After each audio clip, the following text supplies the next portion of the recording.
Exposed aggregate is created by first pouring a standard concrete mix into a prepared surface, such as a form or mold.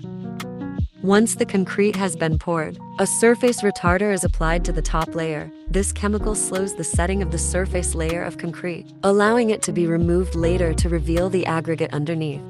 To install glow stones, a base layer of concrete or other suitable material is first laid down. The stones are then spread evenly over the surface and pressed into place.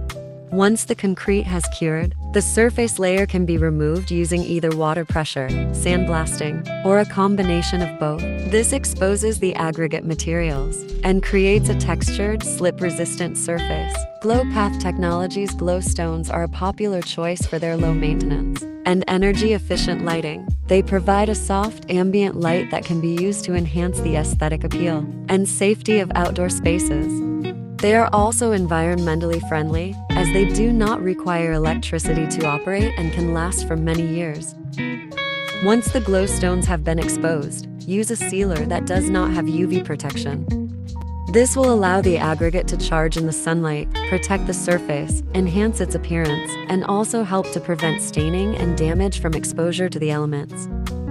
For more information about glow stones by GlowPath Technology and our full line of glowing products, contact us today.